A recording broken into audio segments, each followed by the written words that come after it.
الرجیم بسم اللہ الرحمن الرحیم الحمد للہ رب العالمین الصلاۃ والسلام والتحیۃ والاکرام علی سید اصل ما فی الوجود سر اللہ فی کل موجود نقطۃ دائرۃ الوجود صاحب لواء الحمد والمقام المحمود مولانا و مولا الثقلین جد الحسن والحسین صلوات صلی اللہ علیہ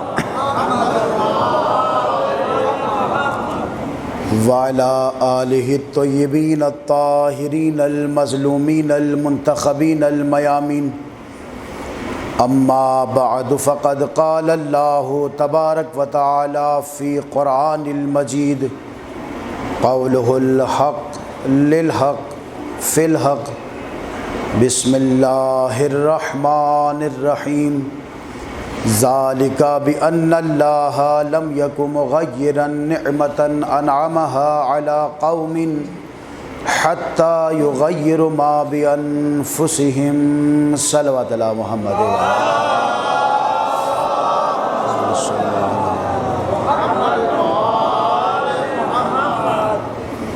عزاداران سرکار سید الشہداء،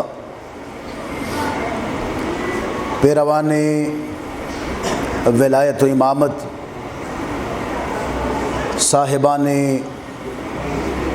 علم و یقین، اصلاح نفس کے متعلق سلسلہ گفتگو جاری ہے، اور اس سلسلے کی آج 5ویں مجلس 5ویں۔ یہ بات تو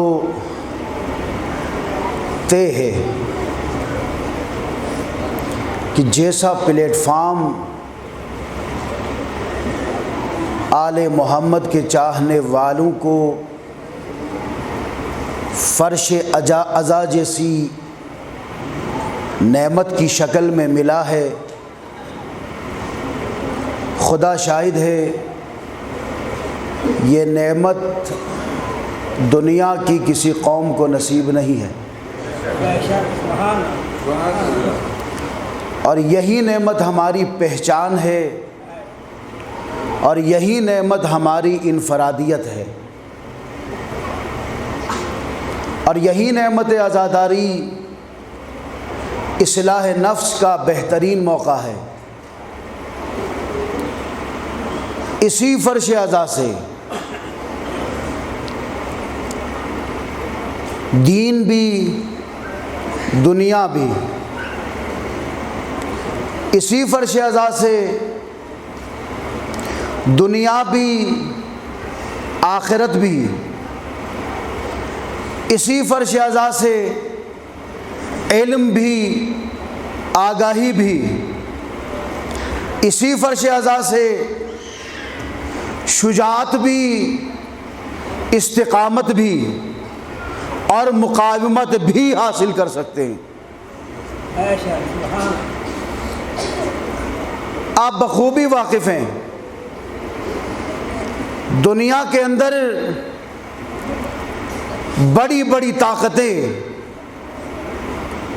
جنہیں اپنے جدید اسلحے پر ناز ہے، انہیں اپنی عسکری طاقت پر فخر ہے، انہیں اپنی فوجی مشقوں پر ناز ہے، جہاں چاہے وہاں اپنی رٹ قائم کرنے کی کوشش کرتی ہیں، لیکن آج کے اس دور جدید میں آج کی ظاہری سپر پاور جتنی بھی طاقتیں ہیں، انہیں اگر لوہے کی چنے کوئی قوم چبوا سکتی ہے تو وہ آل محمد کے چاہنے والوں کی قوم ہے۔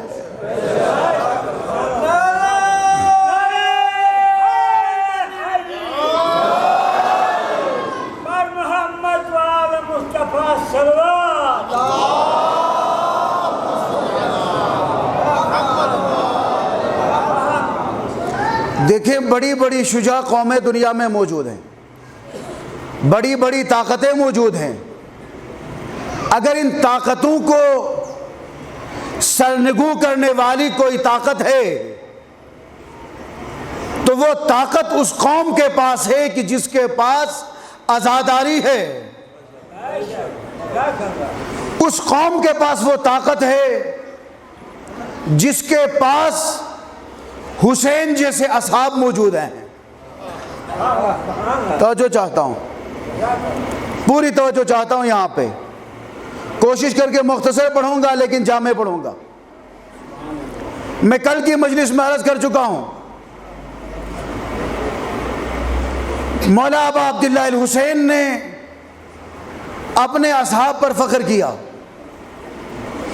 سلطان الانبیاء، سلطان العرب والعجم، محمد مصطفیٰ، اللہ کے حبیب، ہمارے دلوں کے طبیب محمد مصطفیٰ نے اس آخری امت پر فخر کیا۔ صلی اللہ علیہ وسلم۔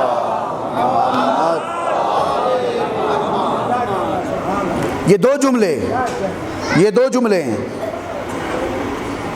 محمد مصطفیٰ نے آخری امت پر فخر کیا، ایک۔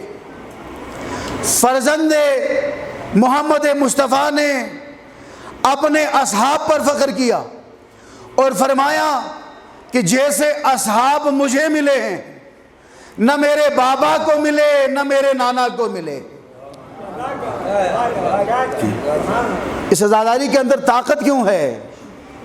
اس کے اندر استقلال اور مقاومت کیوں ہے؟ یہ عزاداری ہمیں صبر کہاں سے سکھاتی ہے؟ دیکھیں آیت اللہ محمد آصف جو کہ حال ہی میں وفات پا چکے بڑے آیت اللہ گزرے ہیں، افغانستان سے ان کا تعلق ہے، دین اور زندگی انہوں نے کتاب لکھی کہ دین کا انسان کی زندگی پر کیا اثرات ہیں۔ ان میں سے ایک اثر یہ بتایا کہ دین انسان کو صبر سکھاتا ہے۔ اب بتاؤ جو دین کی بقا کے لیے نکلے مدینے سے، اب وہ صبر سکھائے تو اس کا عالم کیا ہوگا؟ صلوات پڑھیں محمد و آل محمد۔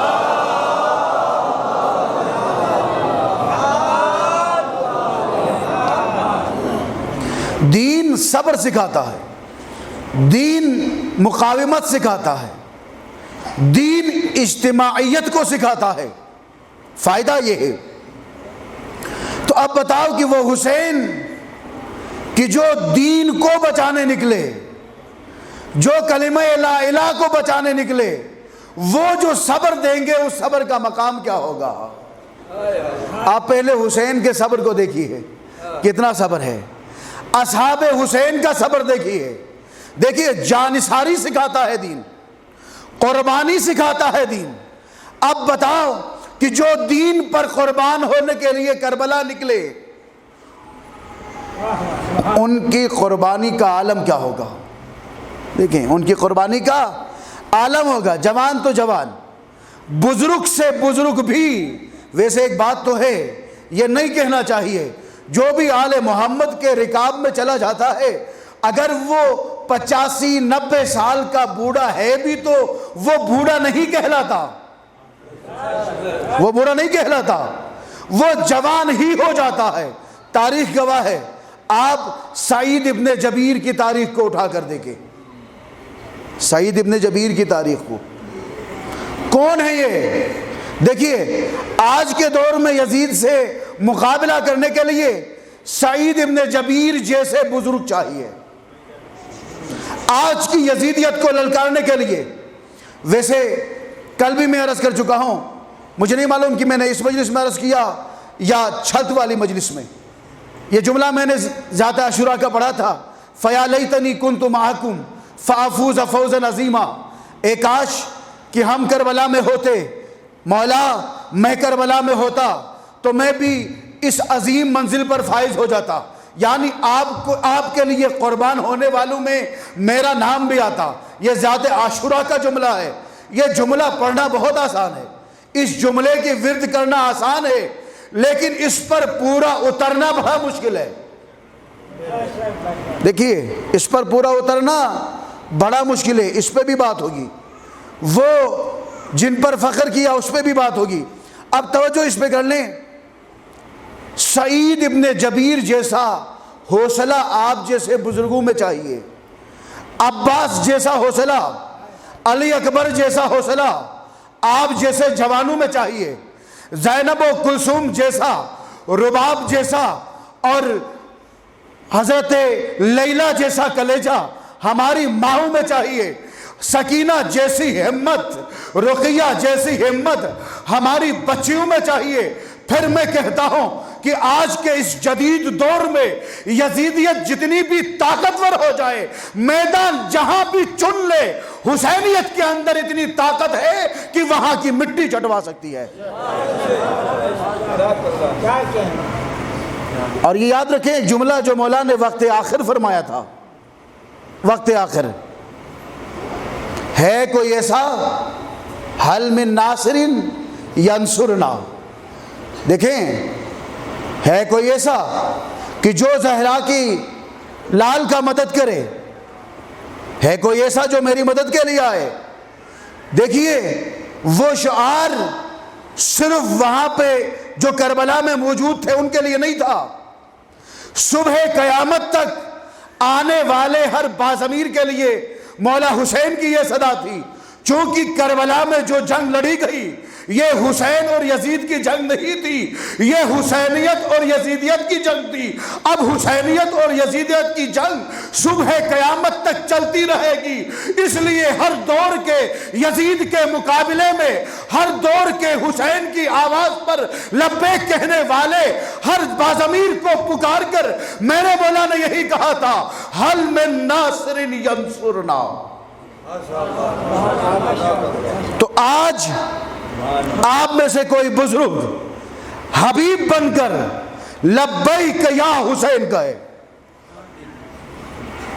کوئی ایسا بزرگ ہے کہ جن کے ہاتھوں میں ریشہ ہے، جو اپنے جوانوں کی کمانڈ نہیں کر سکتا، میدان میں نہیں لا سکتا، اس کی ٹانگیں جواب دے چکی ہیں، اس کی طاقت جواب دے چکی ہے، ہاتھ اس کے کانپ رہے ہیں، تو وہ سعید ابن جبیر کی سنت پر عمل کرے، اور آج کا جوان عباس کی طرح حسینی دستے کی حفاظت کے لیے اپنی طاقت، اپنے بازو کو تیار کرے۔ آج کا جوان حسینی لشکر کی حفاظت کے لیے اپنا سینہ کھلا رکھے، اور آج کی بہنیں اپنے بھائیوں کی قربانیاں تیار کریں، آج کی غیرت مند مائیں اپنے نوجوان بیٹوں کی قربانیاں تیار کر کے زینب و کلثوم کی سنت کو قائم رکھے۔ خدا شاہد ہے کہ جتنی بھی کوشش کرے آل محمد کا دشمن ہر منزل پہ رسوا ہو جائے گا۔ صلوات پڑھیں محمد و آل محمد۔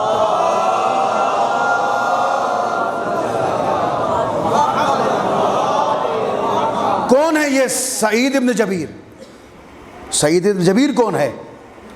اب میرے بزرگ سماعتوں کو جوان کر کے سنیں، بڑا لطف آئے گا۔ ہر قسم، یا میں یہ کہوں گا ہر یا مختلف عمر کے افراد کربلا میں حسین کی نصرت کے لیے پہنچے۔ اگر عمر کی بالائی حد کو دیکھیں، 90 سال سے زیادہ سعید ابن جبیر کی عمر ہے، 90 سال سے زیادہ بالائی عمر کی حد دیکھے کربلا میں، جو حسین کے لیے قربان ہونے کے لیے گئے ان میں۔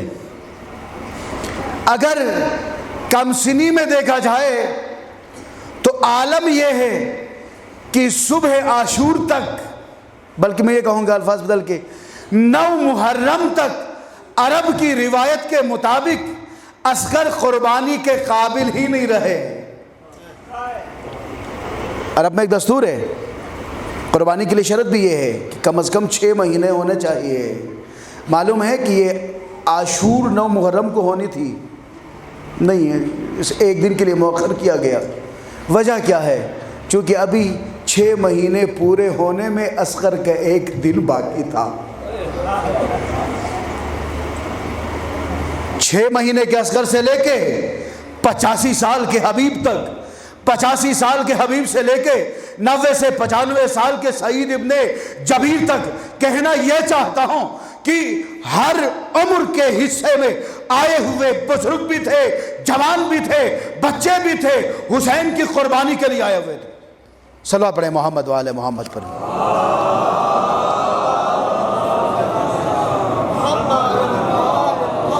بچوں نے یہ نہیں دیکھا ہم چھوٹے ہیں قربانی دیں تو کیسے دیں، جوانوں نے یہ نہیں دیکھا کہ ہم اس مست جوانی میں قربانی کیوں دیں، بزرگوں نے یہ بھی نہیں دیکھا کہ ہم جہاد کریں تو کیسے کریں، قربان ہو جائے تو کیسے ہو جائے۔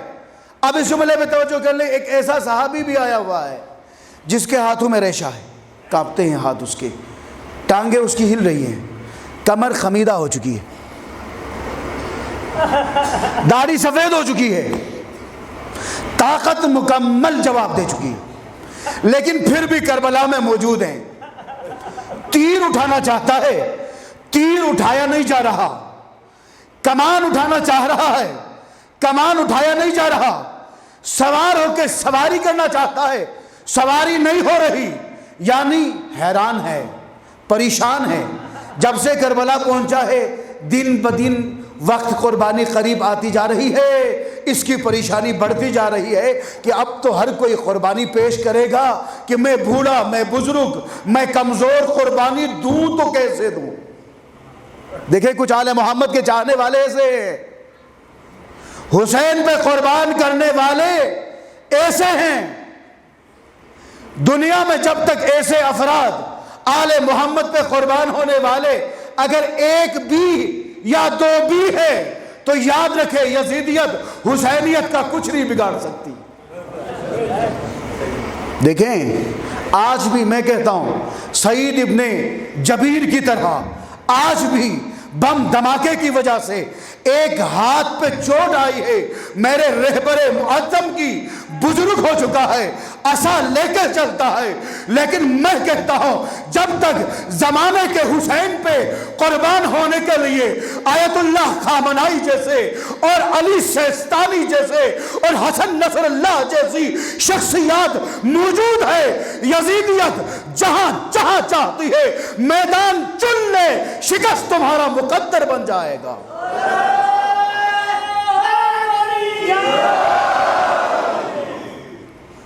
صلوات پڑھے محمد۔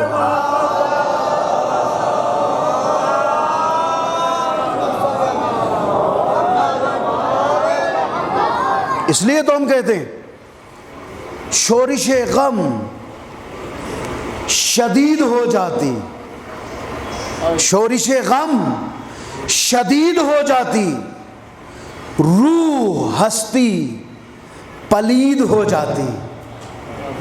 شورش غم شدید ہو جاتی، روح ہستی پلید ہو جاتی، گر نہ ہوتے حسین ابن علی ساری دنیا یزید ہو جاتی۔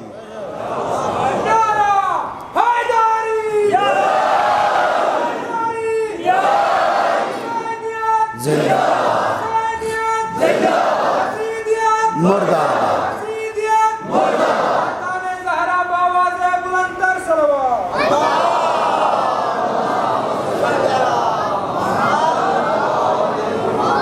جزاک اللہ۔ بیدار سماعتوں کا بڑا شکریہ، اس جملے کو سن لیں کہ ہمارے بزرگوں نے سعید کی سنت کو اپنانا۔ اب حیران ہے، بہت بڑا پیغام دینے جا رہا ہوں میں آپ کو یہاں، پریشان ہے کہ میں قربان ہو جاؤں تو کب، لڑ تو میں نہیں سکتا، جنگ تو میں کر نہیں سکتا، جوانی جواب دے چکی ہے، بزرگی کا خزاں مکمل آ چکا ہے، انتظار تھا۔ صبح عاشور کا سورج شرمندہ شرمندہ ہو کر طلوع ہوا، قربانیوں کا آغاز ہوا، ایک ایک حسین کا فدائی رن میں چلا جاتا ہے، نذرانہ پیش کرتا ہے۔ ہر قربانی کے پیچھے سعید ابن جبیر پریشان ہو جاتا ہے، موقع کی تلاش صبح سے ڈھونڈ رہا ہو، تلاش کر رہا ہو کہ کب قربان ہو جاؤں، کیسے مر جاؤں حسین پہ، چونکہ حسین پہ مرنے کا نام ہی زندگی ہے۔ یہ یاد رکھیں، بغیر حسین کے زندہ رہنا میں اسے زندگی نہیں سمجھتا، حسین پہ مرنے کا نام زندگی ہے، حسین پہ مرنے کا نام اصل زندگی ہے اور دائمی زندگی ہے، اور ایسی زندگی ہے کہ جس کا لطف ہی کچھ اور ہے۔ اب میں آگے عرض کروں گا کہ کتنا لطف ہے، یا اتنا عرض کروں گا کہ اتنا لطف ہے کہ جو بھی حسین کی رکاب میں کہتا ہے کہ مولا کاش مجھے 70 مرتبہ زندگی مل جائے، میں 70 مرتبہ تمہاری محبت پہ مر جاؤں۔ دیکھیں 70 مرتبہ مر جاؤں، یعنی اتنا مزہ ہے حسین پہ مرنے، حسین پہ قربان ہونے میں اتنا لطف ہے۔ اب عصر عاشور آئے، تب تلک منتظر ہے، ڈھونڈ رہا ہے، موقع ڈھونڈ رہا۔ جیسے ہی آفتاب اپنے شباب پر آیا، زوال کا وقت ہوا، ابو ثمامہ سیداوی آگے بڑھ کے سید الشہداء کے پاس آ کے کہنے لگا مولا نماز کا وقت ہوا چاہتا ہے، نماز کا وقت ہوا چاہتا ہے۔ مولا نے حبیب کو بلایا، حبیب ادھر آؤ، توجہ یہاں پہ، حبیب ادھر آؤ۔ مجھے نہیں معلوم، آج دوسرا دن ہے، کربلا کے بزرگوں کی ہی بات چلتی ہے۔ حبیب ادھر آؤ، حبیب قریب آئے، کہا کہ جا کے پسر سعد سے کہہ دو نماز کا وقت ہوا ہے، جنگ روک دے۔ پہلا پیغام عزاداروں کے لیے، حسین کا محب وہ ہے، حسین کا اصل شیدائی مولا حسین کا پیروکار وہ ہے کہ وقت نماز آئے تو اپنا کام چھوڑے۔ جب حسین جنگ روکتے ہیں، دیکھیں جب حسین جنگ کو روک کے کہتے ہیں کہ کہا جائے پسر سعد سے کہ جنگ کو روک دے، وقت نماز ہوا چاہتا ہے، تو یہاں پہ میں حق بجانب ہوں، اپنے نفس سے مخاطب ہو کے، آپ سے مخاطب ہو کے یہ کہوں آذان پہ آذان دی جاتی ہے، میں کام پہ کام کر رہا ہوں، مجھے روکنے والا کوئی پسر سعد نہیں ہے، نماز سے روکنے والا کوئی یزید نہیں ہے، میری طرف نماز پڑھتے پڑھتے کوئی تیر آنے والا نہیں ہے، کوئی مانے نہیں ہے، اس کے باوجود میں وقت پہ نماز نہیں پڑھتا۔ ادھر حسین ہے اور اس کے چاہنے والے سپاہی ہیں، تلواریں نیاموں میں ڈال کے نماز پڑھتے ہیں ایسے عالم میں۔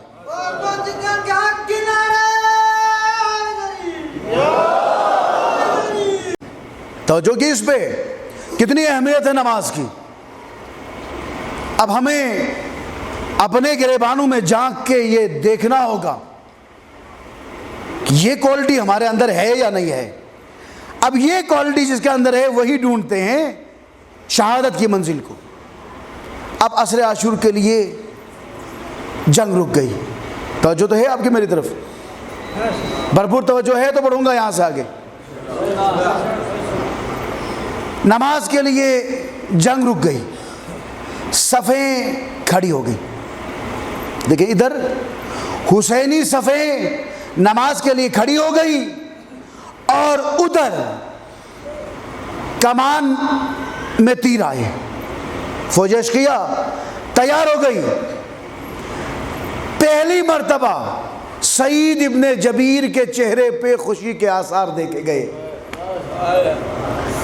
پہلی مرتبہ اس کی پیشانی کھلی۔ اب اسے یقین ہو گیا یہی وقت ہے، اس میں چاہوں تو میں قربانی دے سکتا ہوں۔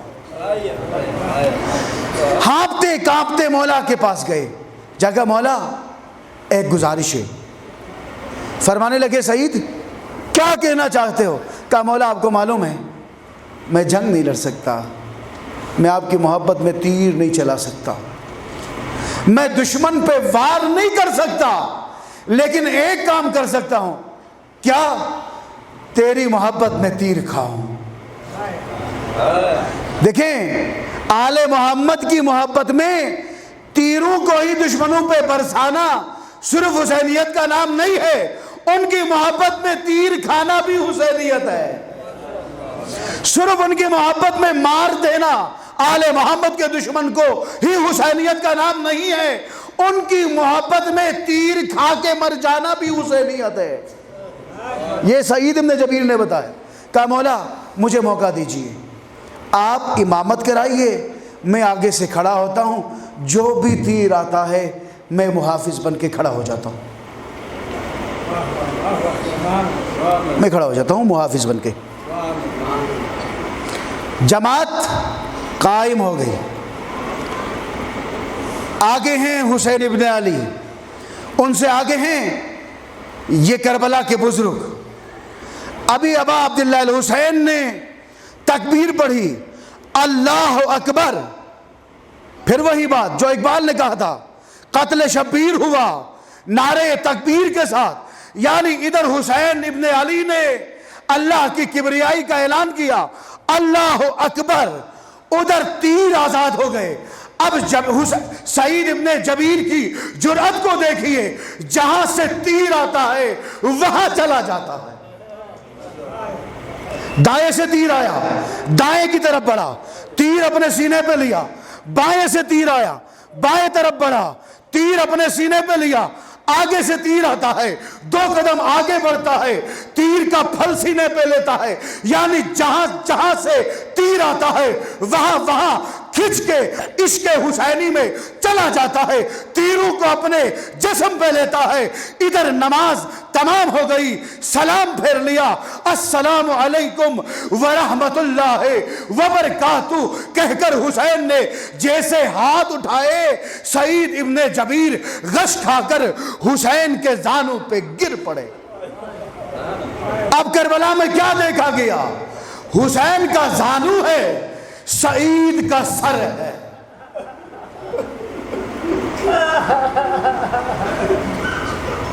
مجھے نہیں معلوم کہ میں سمجھا سکا یا نہیں۔ حسین کا زانو، سعید کا سر، تیر اتنے لگے تھے غش کھا گئے تھے۔ ایک لحظے کے لیے ہوش آیا۔ اب اس جملے کو سننا خدا کے لیے، دیکھیں کبھی جلوس، کبھی مجلس، کبھی سبیل، کسی بھی وجہ سے جب ہمیں کوئی تکلیف آتی ہے، قید و بند کی ہم مشکلات، FIR کا مشکل جب درپیش آتا ہے، اس سے چھوٹ کے ہم اکثر کہتے ہیں کہ ہم نے یہ کیا، ہم نے وہ کیا۔ دیکھیں یہ ہماری محبت ہے، ہم کہتے ہیں کہ یہ ہمارا ایمان ہے، ہمارا جذبہ ہے، ہم کہہ رہے ہیں کہ ہم نے یہ کیا آزاداری کے لیے، ہم نے جیل کاٹی، ہم نے زنجیریں برداشت کی، ہم سلاخوں کے پیچھے چلے گئے۔ دیکھیں ایک یہ ہیں حسین کے صحابی، غش سے ہوش میں آیا، ادھر میری طرف دیکھ لیں، جملہ ہدیہ کروں گا آپ کو، ہوش میں آیا، ایک لحظے کے لیے آنکھ کھلی تو آہستہ ایک جملہ کہا، حل وفیتک یا ابن رسول اللہ، اے فرزند رسول میں نے وفا کی۔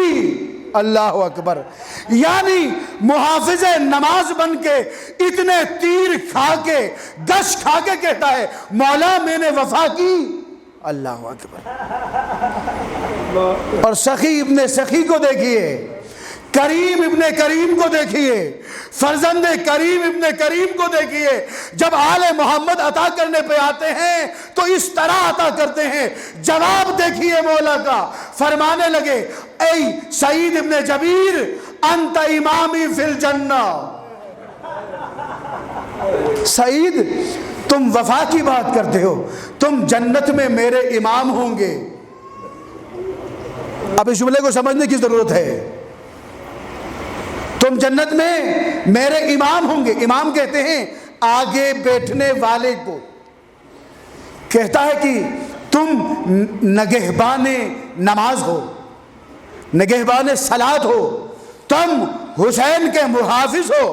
جس طرح آج تم کربلا میں مجھ سے آگے آگے ہو، کل جنت بھی میں بھی تم مجھ سے آگے آگے چلو گے، میں تمہارے پیچھے چلوں گا۔ دیکھیں آؤ آل محمد کے پاس، مانگو آل محمد سے۔ جب دینے پہ آتے ہیں تو اس طرح دیتے ہیں۔ بلند آواز میں صلوات پڑھیں محمد و آل محمد۔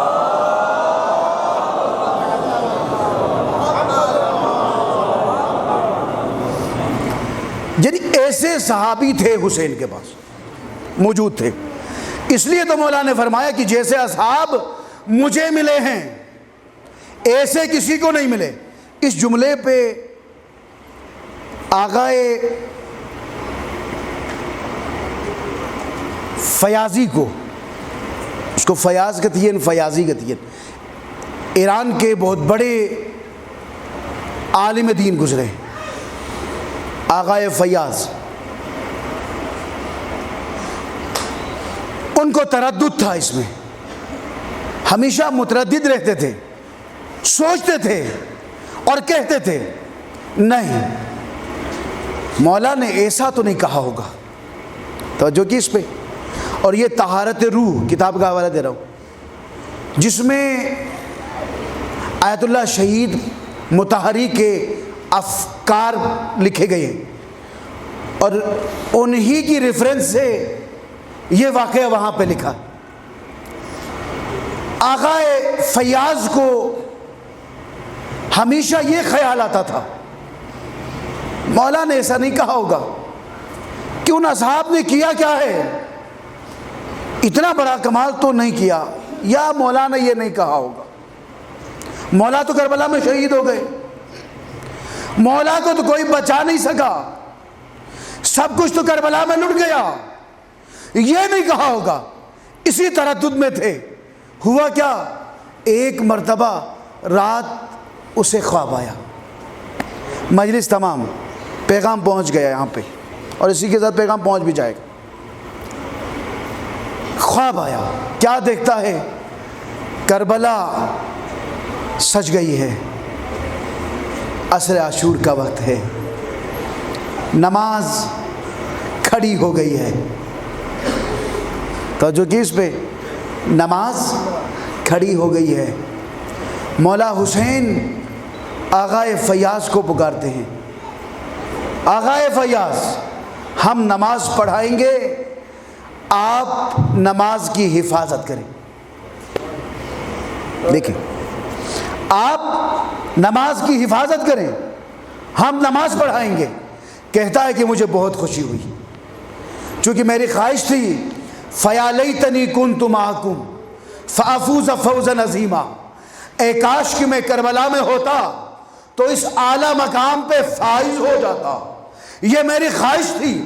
کہتا ہے کہ میں آگے بڑھا، میں آگے بڑھا، مولا حسین کے آگے کھڑا ہوا، مولا نے تکبیر باندھی، ادھر فوج اشقیاء نے تیر چلایا، جیسے ہی تیر قریب آیا میں تیر کے خوف سے ہلنے لگا،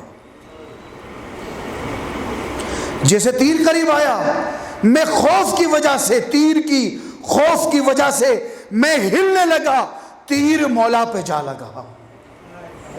کہتا ہے کہ ایک مرتبہ میں ڈر گیا، اب ارادہ کیا اب جو بھی تیر آئے گا، جہاں سے آئے گا میں اپنے جسم پہ اٹھاؤں گا، مولا پہ تیر لگنے نہیں دوں گا۔ آیت اللہ شہید مطہری فرماتے ہیں اب دوسری مرتبہ ارادہ کیا، دوسرا تیر آیا، توجہ یہاں پہ، دوسرا تیر آیا، ارادہ کیا، جیسے قریب آتا ہے آغائے فیاض ہل جاتے ہیں، دوسرا تیر بھی حسین پہ لگتا ہے۔ اب تیسری مرتبہ ارادہ کیا، نہیں اب کوئی تیر حسین پہ لگنے نہیں دوں گا۔ جب تیسرا تیر آیا تو بھی تیر دیکھ کے ہلا، تیسرا تیر بھی حسین پہ لگا تو پلٹ کے میرے مولا نے فرمایا فیاض ذرا یہ بتاؤ کہ سعید ابن جبیر جیسے کتنے افراد موجود ہیں تمہارے پاس؟ جب میرے پاس ایسے صحابی ہوں گے تو میں حق پہ جانب ہوں یہ کہہ دوں کہ جیسے صحابی مجھے ملے ہیں کسی امام کو نہیں ملے۔ صلوات پڑھیں محمد وعلی محمد۔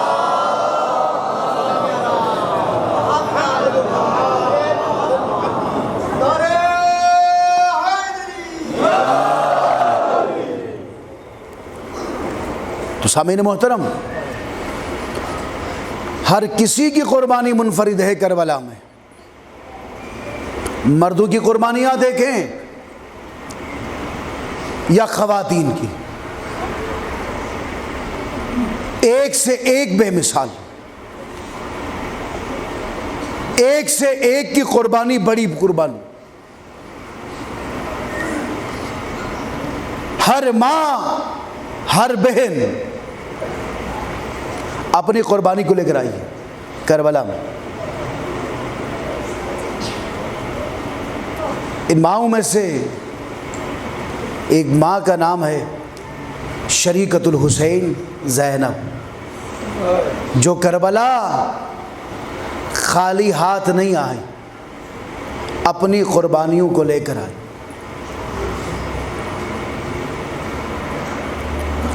آپ ودا سن چکے ہیں، جو لسٹ بنی تھی کربلا جانے والی خواتین کا، اس میں زینب کا نام نہیں تھا۔ جب تڑپی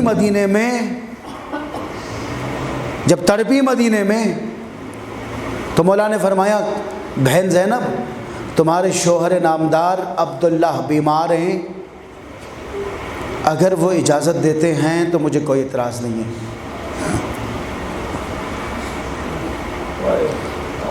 اپنی قربانی اور اولاد کی قربانی مانگنے کے لیے عبداللہ کے حجرے میں گئی زینب۔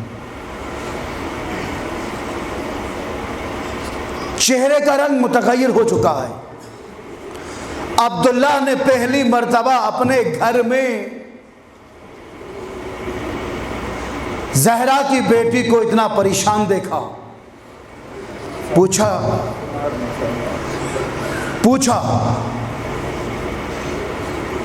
شہزادی کیا معاملہ ہے، اتنی پریشان کیوں ہو؟ تو کہنے لگی میرے سردار، میرے سرتاج، تمہیں معلوم ہے بھائی مدینہ چھوڑ کر کربلا کی طرف نکلنے کی تیاری کر رہے ہیں۔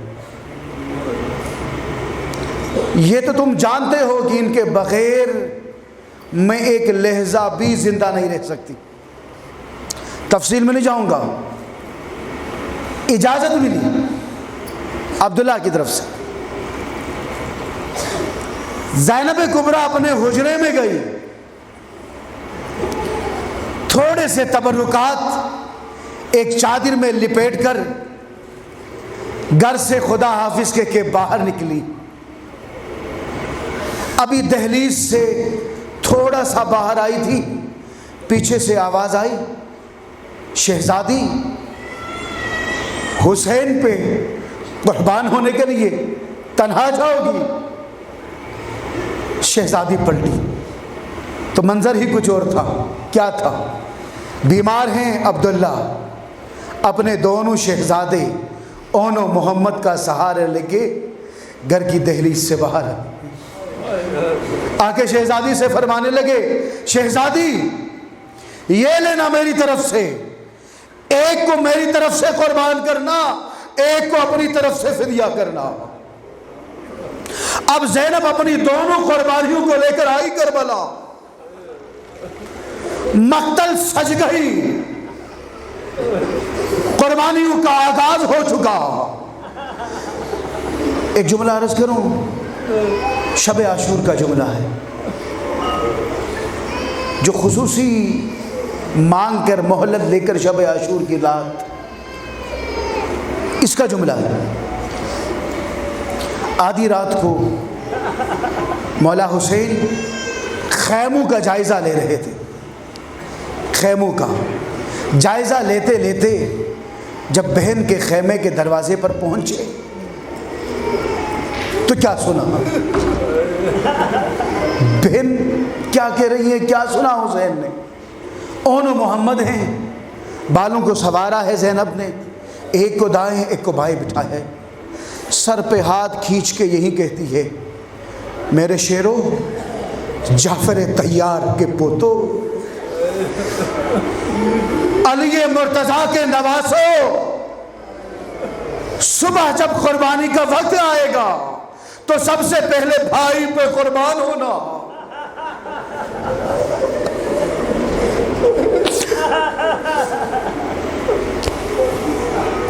تاریخ عالم کی عجب مائیں ہیں، ہر ماں اپنے بچے کو بچانا چاہتی ہے، لیکن یہ کربلا کی مائیں ہیں جو دین اسلام کی بلندی کے لیے اپنے بچوں سے کہہ رہی ہے بیٹا کل سب سے پہلے قربان ہو جانا.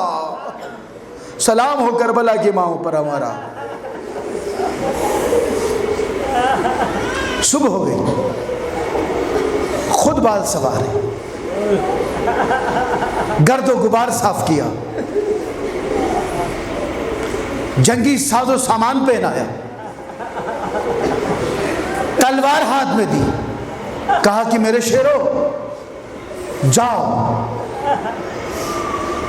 ماموں سے کہہ دو اور اجازت لے کر چلے جاؤ.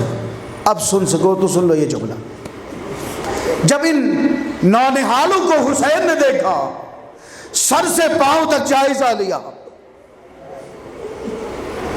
نونہالو کیوں آئے ہو؟ کیا چاہتے ہو؟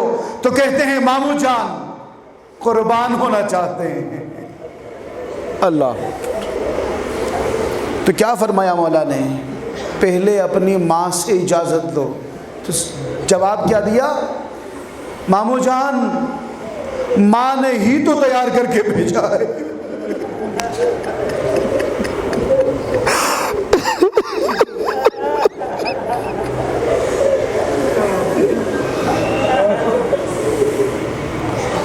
اب عباس اور حسین نے اون محمد کو سوار کرایا، گودان قتل گاہ چلے گئے. تاریخ مقتل گواہ ہے، جعفر طیار کے پوتے جا رہے تھے جنگ لڑنے، علی مرتضیٰ کے نواسے جا رہے تھے. بے شک عمر کے کچے تھے، جس طرف چلے جاتے تھے فوج اشکیا بھاگ جاتی تھی اور سر ہواؤں میں اڑ جاتے تھے. لیکن ایک وقت وہ آیا کہ دونوں شہزادے گھوڑے کی زین پر ڈگمگائے، آواز دی السلام علیکہ یا مولا، مولا ہماری آخری سلام. ادھر سلام پہنچی، ادھر سے اکبر دوڑے، ادھر سے عباس چلے گئے، ادھر سے حسین چلے گئے. ایک مرتبہ حسین نے اور عباس نے دونوں شہزادوں کی لاشیں اٹھا کر در خیمہ پہ آ کر یہ آواز دی ہوگی بہن زینب تمہارے بچوں کی بارات